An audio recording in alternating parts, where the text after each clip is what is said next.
And so I want to just illustrate something for you guys very quickly. This is DeepSeek on the side here, and this is ChatGPT. And what I'm going to do is I'm going to run a few prompts so you can just get a comparative idea of how these two models perform differently next to each other. And this is really important because right now we are like in the Manhattan Project 2.0, and the Manhattan Project was about how do we build nuclear bombs, right? But this is really it. This lets you know the magnitude and scale of what we're dealing with in artificial intelligence. And right now, China just released DeepSeek, and they have their R1 and V3 models. The R1 is probably something that's comparative to ChatGPT's O1 advanced reasoning model, but we'll get into that because I've been using DeepSeek.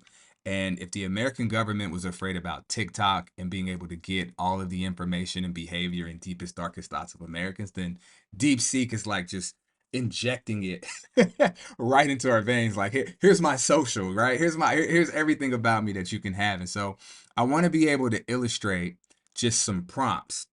We're going to go through this. I'll probably break this up in sections where we're going to go just basic context handling, some immediate context handling. We're going to do creative context handling, multi-step logic and execution, some advanced reasoning and critical thinking, and then we'll do some advanced contextual challenges. And so I want to kick this off just so you can see what this looks like, because DeepSeek is about 30 times less expensive than ChatGPT, right? And so all of this uses tokens when you write something. So if you think about what tokens look like, if you were to write a novel, I created a token calculator in Claude. So if you create a novel to a book, it's like 2,500 words. A research paper is 1,500 words. And so we just kind of max this all the way out just to see. You can see how crazy it gets in terms of cost per thousand, right? Cost per 1,000 tokens, $22. Cost per 1,000 tokens, $483, just in terms of scale. And so, all right.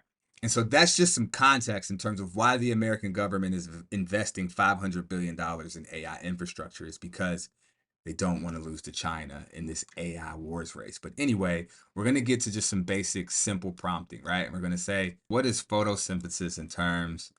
So I'm going to put these in here and you'll get a good idea of like how fast the models are even moving, right?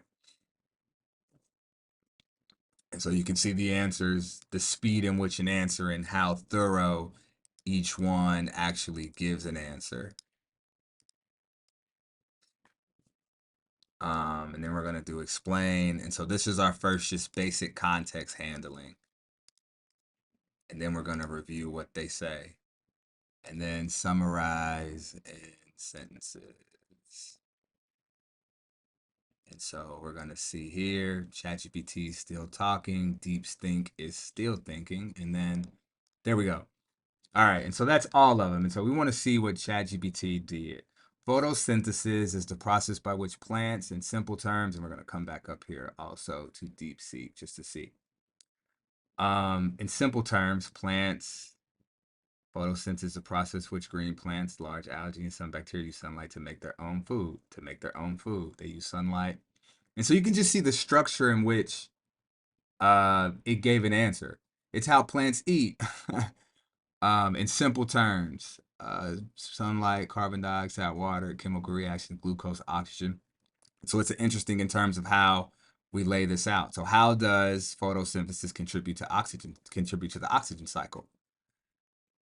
And so what happens here when you think about context is that we ask for in simple terms. And so oftentimes the large language model will remember the context in terms of how it's interfacing or discussing with you.